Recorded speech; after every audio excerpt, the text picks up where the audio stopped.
Welcome to Funchal, where the local time is the same as UK. At this point it's 3:10 in the afternoon. Electronic devices may now be used if they have a reach for comments and an internet access. Shortly the cabin crew will release the seats to perform safety-related duty, so I'm going to ask you to remain seated with your seatbelt fastened until the captain switches off the seatbelt signs. This is meaning our aircraft reach our final stand, but also you are safe to stand up. Take all your personal belongings with you, check in a seat pocket underneath the seat and also in the overhead lockers. Please take care when you're opening the overhead lockers if anything's moved and fall out.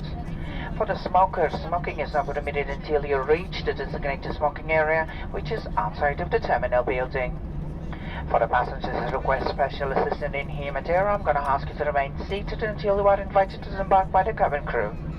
Ladies and gentlemen, welcome to my hometown. I'm actually born in here, so I am so jealous for all of you to have a nice treat in here in the island. It's the best place to be in Portugal, I would say this, as you've got a variety to do in here, including from drinks. Make sure you do have a drink called Funchal. That's the best drink of the island, as you get a good taste. On behalf of the captain, first officer, myself, and the rest of my crew, we thank you for flying with us today and we look forward to welcome on board soon. Thank you, and I wish you a lovely afternoon and enjoy your holidays in here, which is going to be the best. Thank you.